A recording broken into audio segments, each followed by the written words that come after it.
Let's go on a journey back in time, way back to the Stone Age. Grab your atlas or pull up a map online and find the country of Turkey. It's a place with a super long history, and deep within its ancient lands lies a secret that changed everything we thought we knew about early human civilization. I'm talking about one of the most famous Neolithic sites ever discovered, Catalhoyuk. Now, picture this.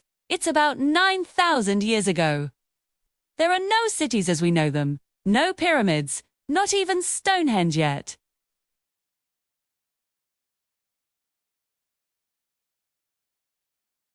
Catalhoyuk wasn't just a few huts. It was a sprawling, bustling town, one of the first of its kind in the world.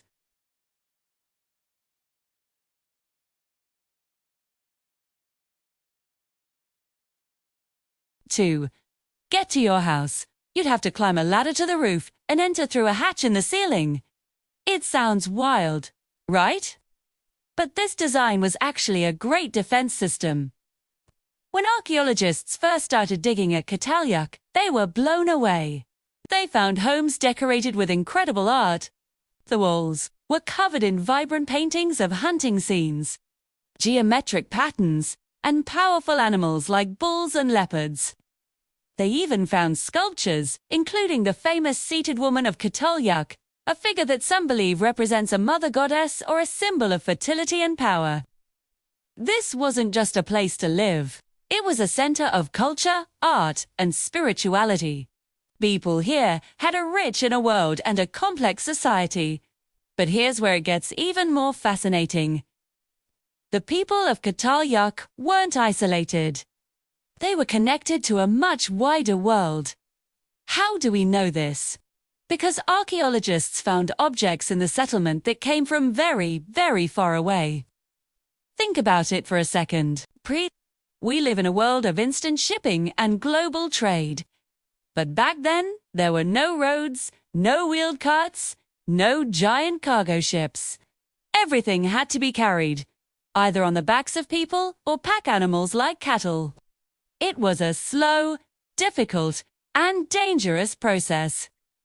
So, what kind of long-distance treasures did they find at Catalhoyuk? Well, for starters, they found beautiful, sharp flint that was perfect for making tools and weapons. But this flint wasn't local.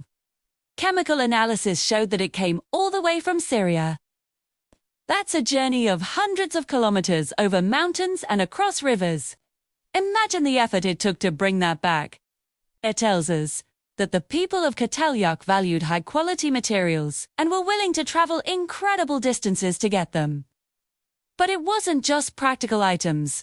They also found things that were purely for decoration, or maybe even had a spiritual meaning. For example, they uncovered beautiful cowrie shells. These small, glossy shells have a very distinctive look, and they're often used as jewelry or currency in different cultures. But cowrie shells come from the ocean. Specifically, these shells were traced all the way to the Red Sea. That's an even longer and more challenging journey, crossing vast deserts and mountain ranges. And that's not all. They also found other types of shells, like Mediterranean seashells, which, as the name suggests, came from the Mediterranean Sea. Again, a long trip from the central Anatolian plateau, where Catalhoyuk is located.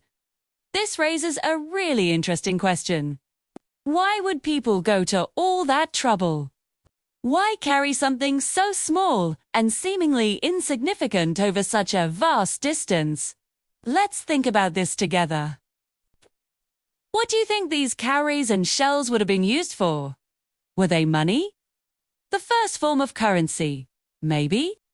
Or were they status symbols, worn by the most important people in the community to show off their wealth and connections? Maybe they were used in religious rituals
They were ancient entrepreneurs, savvy traders connecting different parts of their world.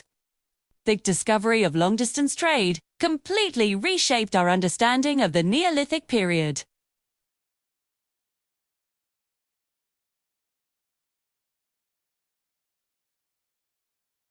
People were explorers, they were traders, and they were innovators, building complex social networks that laid the groundwork for the rise of the first great civilizations. 2. The story of Catalhoyuk is a powerful reminder that our desire to connect, to trade, and to share is a deeply human trait that goes back to the very dawn of society. So, the next time you see a seashell far from the ocean, or hold an object made from materials from another country, take a moment to think about the people of Catalhoyuk. Think about the incredible journeys, the risks they took, and the vast networks they built, all to bring a little piece of a distant world back to their unique homes, built one on top of the other. It's a story of human ingenuity and our timeless drive to reach out beyond our own horizons. What an incredible legacy! Thanks so much for joining me on this journey back in time. If you found this as fascinating as I do, make sure to hit that like button and subscribe for more deep dives into our amazing ancient past. Let me know in the comments what you think those shells were used for. See you in the next video.